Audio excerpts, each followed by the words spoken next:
Bonjour Joël Guerriau, merci Bonjour. beaucoup d'être avec nous pendant cette première demi-heure. Vous êtes élu de Loire-Atlantique, membre du groupe Les Indépendants, République et Territoire. On va parler bien sûr de l'audition du préfet de Loire-Atlantique dans quelques instants. Mais d'abord, on le voit à l'actualité, c'est toujours la proposition de loi Lyotte qui a donc été adoptée hier en commission, adoptée mais vidée de sa substance puisque la majorité a supprimé l'article qui supprime la retraite à 64 ans. Avant de parler du fond, d'abord un mot sur la forme. On l'a vu, la séance et la journée a été très agitée hier à l'Assemblée nationale. Majorité opposition se sont invectivés pendant des heures. La NUP a quitté la commission. Quel regard vous portez sur ce qui s'est passé ? Le regard du respect de la Constitution, c'est le point de base, puisque la notion d'amendement qui a été mise en place en 1958 porte cette possibilité que nous avons de changer et de modifier la loi, mais elle impose la recevabilité d'un amendement ne doit pas entraîner des augmentations ou des charges supplémentaires pour l'État. Donc, en l'occurrence, cet article entraînait de lourdes charges et c'est donc inconstitutionnel et ça peut être rejeté. Donc vous auriez voté, vous, si vous étiez en commission, vous auriez voté la suppression de cet article ? C'est pas la suppression de l'article, c'est l'irrecevabilité de l'article eu égard au respect de la Constitution, qui prévoit que dans 3 cas, les amendements ne peuvent pas être acceptés. Et heureusement qu'on n'accepte pas les amendements, parce que accepter tous les amendements, eh bien, c'est bloquer complètement le fonctionnement du Sénat et de l'Assemblée nationale.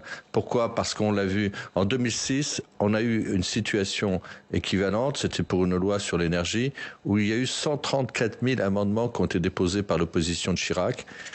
Ça a totalement détruit toute capacité d'aller au bout de cette loi. Pourquoi ? Parce qu'un amendement, ça prend du temps. Chaque amendement va entraîner dans l'hémicycle une prise de temps et surtout de débordement pour faire en sorte que, il soit impossible d'aller au bout du débat. Et on l'a vu encore récemment avec la réforme des retraites et c'est regrettable. Le jeu des amendements qui sont des jeux qui portent souvent sur des amendements qui n'ont aucun sens.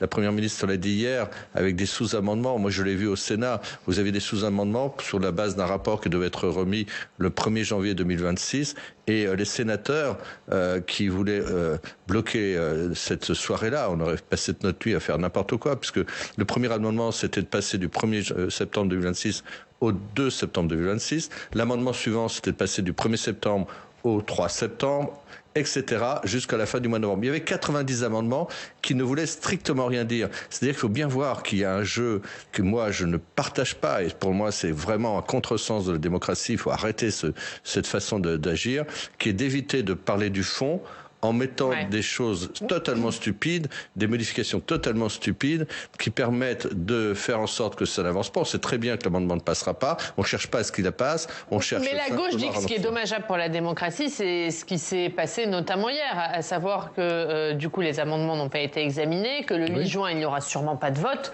sur ce texte. Ça, c'est pas dommageable pour la démocratie ?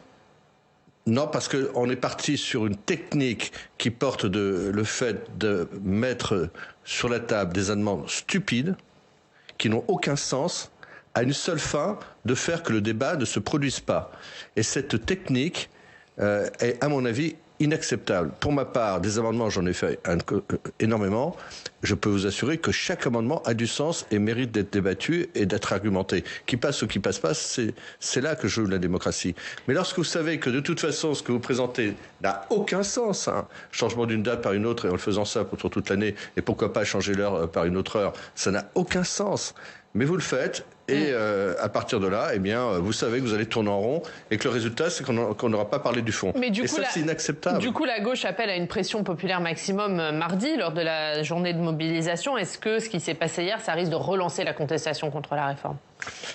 Alors justement, ce jeu des amendements, ce jeu de bloquer le Parlement dans son débat de fond, conduit forcément à pousser vers la rue la discussion qui aurait dû sereinement se produire au Parlement. C'est un jeu très dangereux auquel jouent les parlementaires de l'Assemblée nationale, que nous évitons au Sénat le mieux qu'on peut et qui permet finalement d'arriver à quelque chose qui est beaucoup plus serein, beaucoup plus pesé, et beaucoup plus réfléchi et beaucoup plus justifié.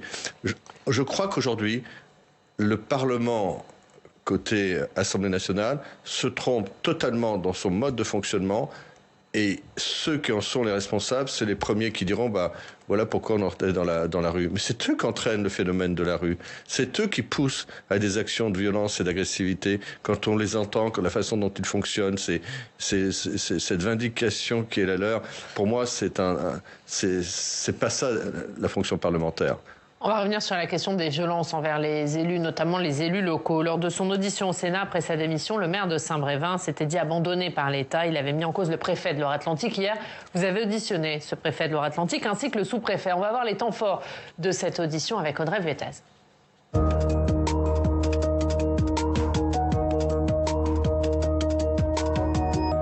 Bonjour Audrey. Bonjour. Et Audrey, hier, la commission des lois auditionnait donc le préfet, le sous-préfet de Loire-Atlantique dans l'affaire de la démission du maire de Saint-Brévin. Les Pins, après des menaces et l'incendie criminel de son domicile, les représentants de l'État qui estiment avoir joué leur rôle aux côtés des maires, Audrey. Oui, et tous les deux sont revenus de manière extrêmement détaillée et chronologique sur cette affaire qui commence en fait au printemps 2021, quand il est décidé d'agrandir un centre d'accueil pour demandeurs d'asile dans la commune. Il faut souligner tout de même que le préfet a pris ses fonctions en janvier 2023. Le sous-préfet était en poste depuis plus longtemps, 2018. En tout cas, d'après eux, à chaque événement, l'État a été aux côtés du maire. Écoutez. À chaque étape de ce dossier, et particulièrement que depuis la situation s'est fortement durcie, c'est-à-dire depuis la toute fin de l'année 2022, les services de l'État, chacun dans leur rôle, les préfets, les sous-préfets, dans leurs missions respectives, les forces de l'ordre, tout particulièrement la gendarmerie départementale, l'opérateur désigné pour gérer le dossier ont été constamment présents, ont consacré énormément de temps et d'énergie à la gestion de cette affaire. La commune, en général assez tranquille de Saint-Brévin, a certes été secouée par cette affaire, mais elle n'a jamais été laissée seule dans les difficultés.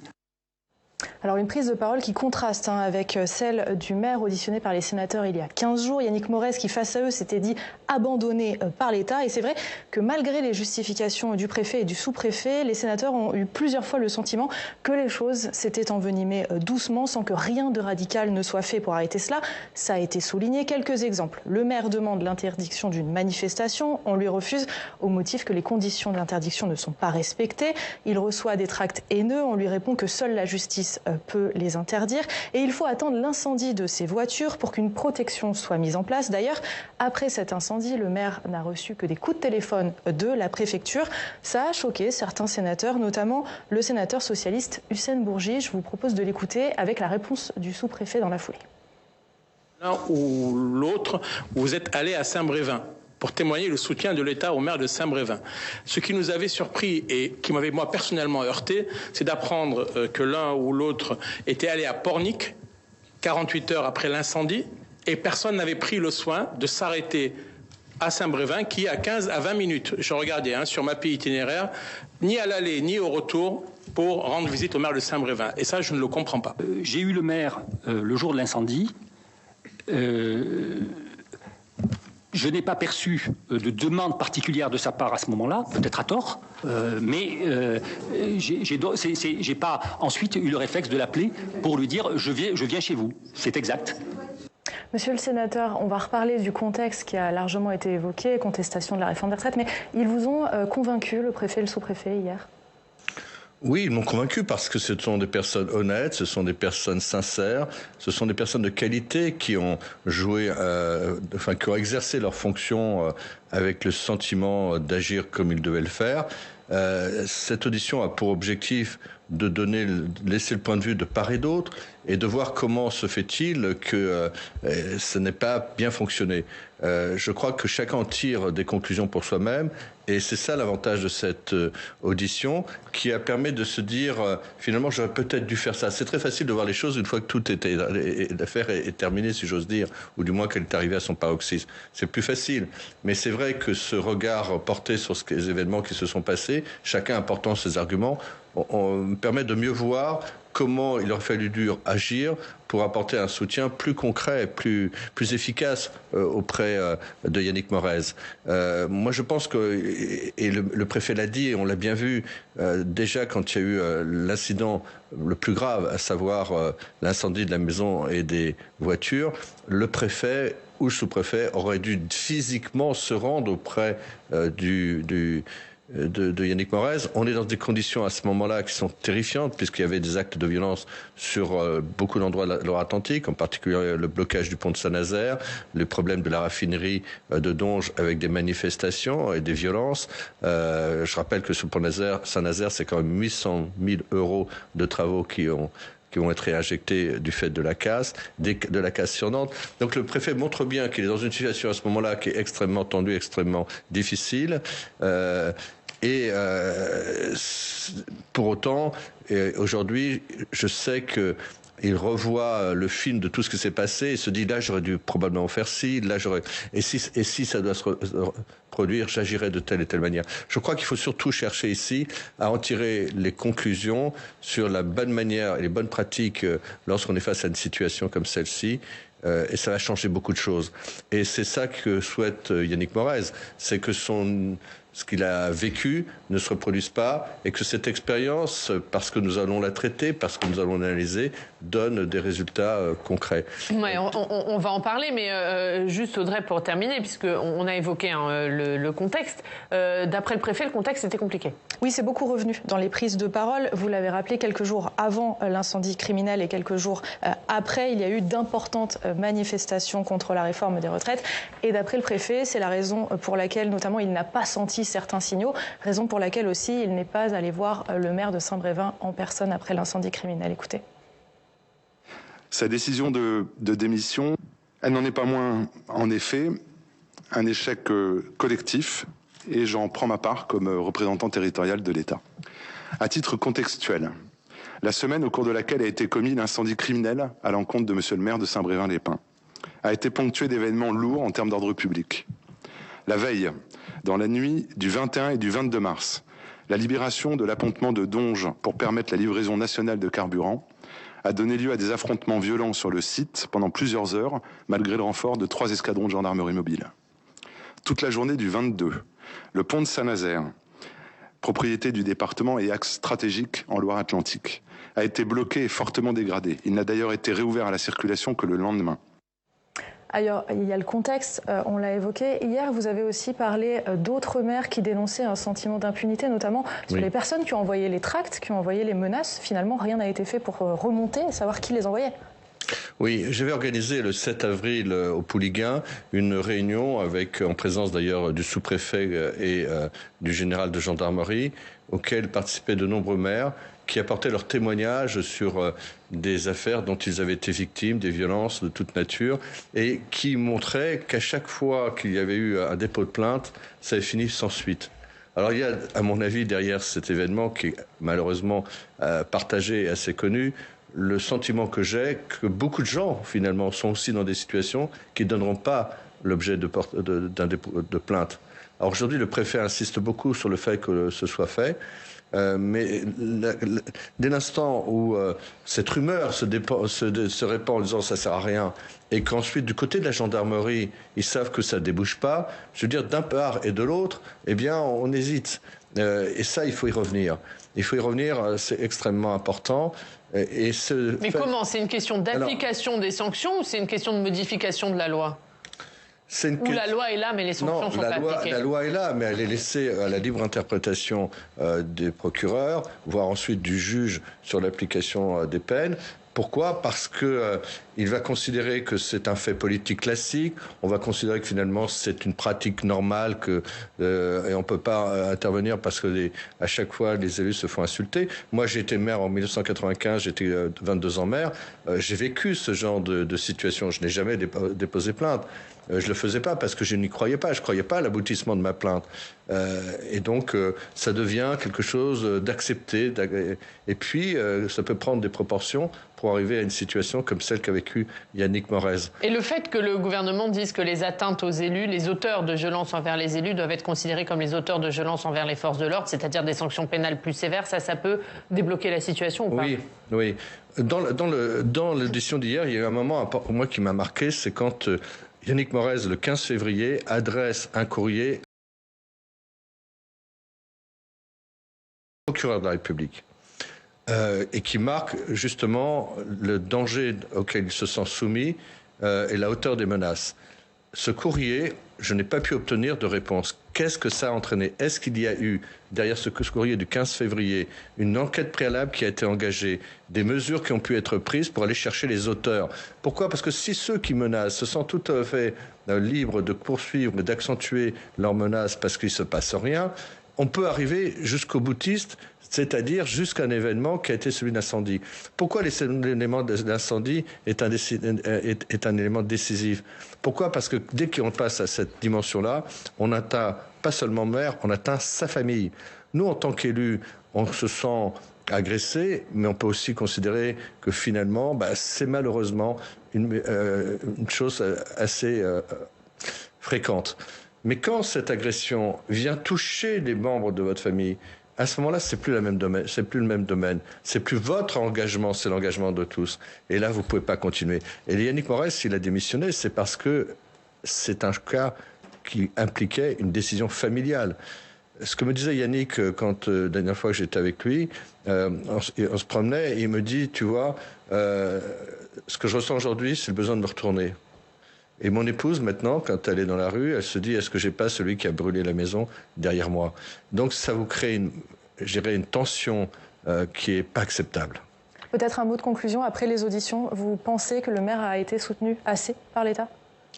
Je ne porte pas de jugement. Je pense sincèrement qu'il y a des choses à faire. Je dirais qu'il y a deux choses que le préfet me semble avoir parfaitement mesurées. C'est que puis-je faire pour que les choses ne se reproduisent pas? La première chose qu'il nous a dite, c'est cette présence physique. C'est-à-dire, il a ressenti... Il a bien sûr apporté toutes les justifications qui sont liées à ce moment qui a été compliqué eu égard aux violences sur l'ensemble du département, mais il a dit à faire, en gros, j'y vais tout de suite, je vais voir le maire, je vais sur place et on en discute. C'est la première chose. Donc, accentuer la relation humaine, mais la relation physique. Beaucoup de gens comme moi ont téléphoné, ont envoyé des messages, etc. Mais je pense qu'on a tous été peut-être passé loin et on aurait dû physiquement être présent en disant voilà, on est là, on fait un bloc autour de toi. Alors qu'on l'a fait, mais d'une autre manière, pas en étant à ses côtés. Je pense que ça, c'est important, le côté humain et la présence. La deuxième chose qu'a dit, et je trouve que c'est très intéressant comme évolution et que ça aura un effet, le préfet a dit je vais réunir l'état-major sécurité. Il existe un état-major sécurité qui est sous l'égide de deux personnes, le préfet et le procureur. Eh bien, cet état-major, je vais le faire le plus souvent possible. Et puis surtout, il y aura à chaque fois à l'ordre du jour les atteintes aux élus. Ce qui amènera... il n'a pas de pouvoir sur le procureur de la République. Mais par contre, ça permet de discuter, d'accentuer les dialogues avec le procureur et de suivre mieux les affaires pour pouvoir être plus efficace. Je crois qu'il va falloir cette organisation de proximité, qu'elle soit plus fréquente et qui permettra d'agir et ne pas se voir tous les 2 mois sur ce sujet-là. Donc il y aura et c'est ce que dit le préfet hier, et je trouve que c'est une très bonne orientation. Je suis profondément convaincu que cette affaire, et grâce à l'action de Yannick Morez, qui quelque part a créé un effet, va booster l'ensemble des mesures qu'on va pouvoir prendre pour les élus. On a déjà anticipé, il y a déjà des choses qui ont été faites, notamment la loi que nous a présentée et au mois de novembre au Sénat, dont nous sommes les auteurs, pour la protection des élus. On va continuer à parler de ces sujets. Merci Audrey. À tout à l'heure. Oui, on va parler trafic de drogue dans les petites communes. Et ce sera à suivre dans le club. On continue à parler de ces relations élus-préfets. C'est aussi l'actualité dans votre département. Et justement, on va à Nantes où on retrouve Emmanuel Vauthier. Bonjour Emmanuel, merci beaucoup d'être avec nous, journaliste à la rédaction de Presse Océan. Et on revient avec vous Emmanuel sur les relations entre élus locaux et préfets. Vous avez publié un dossier là-dessus. Oui, bonjour. Eh bien, on voit bien cette affaire Morez, elle met en relation la complexité des échanges entre les élus, les parlementaires, qu'ils soient les maires, dans les conseils municipaux. On voit bien que les municipalités, les collectivités, elles ont moins de marge de manœuvre financière avec les réformes fiscales. On voit aussi que sur les questions de sécurité, les relations sont assez complexes avec l'État. Les préfets, en fait, nous on le constate, ils ont beaucoup de pouvoir localement. Ils sont au cœur de pas mal de dossiers, l'urbanisme, l'environnement, la santé, le social. Et on voit des préfets qui peuvent manier un peu avec les élus locaux la carotte comme le bâton. Et souvent, on le constate dans les rédactions, on a des élus qui se gardent bien de taper publiquement sur leur préfet, quoi, hein, pour ménager un peu leurs bonnes relations. Néanmoins, nous, on s'interroge comment vous, parlementaires, vous faites remonter auprès de votre préfet les attentes de votre territoire. Hein. Quelle image vous avez de ce préfet, Fabrice Rigoulet-Rose, hein, qui vient d'arriver en Loire-Atlantique depuis janvier. Vous dites dans Presse Océan ce matin que c'est un peu terrible ce qui se passe parce que finalement c'est un préfet qui est facile d'accès. Plus généralement, comment est-ce que vous qualifiez les relations entre les préfets et les élus locaux ? Moi, j'ai plutôt le sentiment que les relations sont bonnes. Les témoignages que m'apportent l'ensemble des élus, en particulier les présidents d'agglomération, montrent que la relation est tenue, elle est fréquente. On les voit beaucoup sur le terrain. D'abord, sur le préfet, le nouveau préfet, il est arrivé le 30 janvier. J'ai regardé sur mon agenda, je l'ai croisé 27 fois. Alors, soit c'est pour les commémorations, soit c'est pour des inaugurations, soit c'est pour des réunions qu'il organise sur des thèmes DETR ou autres sujets d'État. D'ailleurs, des invitations, on en reçoit tellement qu'on ne peut pas toutes les honorer. Donc, si en plus nous-mêmes, on se rendait aux invitations que l'on reçoit, on se verra encore plus souvent. Non, c'est pour vous dire qu'il y a une vraie imprégnation et moi, je ressens depuis des années cette volonté des préfectures d'aller le plus possible sur les terrains. Chaque préfet, alors on en change souvent malheureusement, ce qui fait qu'on repart à zéro, mais dès qu'un préfet arrive, en général, il téléphone aux uns et aux autres. Le préfet actuel, la première chose qu'il a faite, il s'est rendu dans les permanences des parlementaires. Et non pas, il n'a pas fait venir les gens à la préfecture, mais il s'est déplacé sur le terrain pour rencontrer les parlementaires. Il en a fait de même avec les présidents d'agglomération, etc. Donc, on voit qu'il y a une activité, une présence qui est importante. Et ça conforte ce besoin qui est de plus en plus prégnant de cette relation, parce que on a aussi toutes les questions, je dirais, liées à la vie des communes, avec les subventions de l'État, les dotations de l'État, qu'on appelle la DETR, la DECIL, ou encore le fonds pour permettre de transformer nos friches en espace naturel, etc., le fonds vert. Donc il y a plein de sujets maintenant qui passent par les préfectures et qui nécessitent en la matière des relations régulières. Alors je passe sur le zéro artificialisation nette qui amène d'autres contraintes sur les communes. Donc les communes sont de plus en plus aussi dans des situations qui les amènent à renforcer leurs liens avec les services de la préfecture. Emmanuel, on va parler d'un autre sujet qui touche la ville de Nantes, c'est la question de la sécurité avec une série de fusillades ces derniers jours. Oui, vous le disiez tout à l'heure, Joël Guerriot, vous connaissez très bien la métropole nantaise. Vous avez été maire pendant 22 ans d'une commune de l'agglomération. Et vous constatez, comme tout le monde ici sur Nantes, une forte poussée de la violence dans les quartiers. Ce matin, dans Presse Océan, on relate que encore mardi soir, là, il y a eu une vingtaine de coups de feu de tirés dans un quartier nantais, alors même que le préfet avait annoncé le jour même des renforts de CRS pour essayer d'apaiser un peu la situation. À Nantes, là, en une dizaine de jours, on vient d'avoir un homme abattu et 6 blessés par balle. Voilà. En 10 jours. Depuis début 2023, on est à 2 morts. Par arme à feu à Nantes, et là mardi soir ils ont retrouvé, les enquêteurs, 24 étuis de calibre 7,62 et un enquêteur nous disait c'est du calibre de Kalachnikov. Voilà. Quand on interroge les élus locaux, alors ils nous expliquent qu'ils font des choses là à Nantes, dans la métropole, ils ont recruté des policiers municipaux, ils implantent des caméras, mais ils renvoient aussi systématiquement sur l'État en demandant plus de renforts policiers et aussi particulièrement à Nantes plus de renforts pour la justice à Nantes. La question qu'on se pose aussi, c'est vous, parlementaires, qu'est-ce que vous faites sur ces sujets-là ? Comment vous faites remonter à l'État les besoins sur le territoire en matière de sécurité à Nantes ?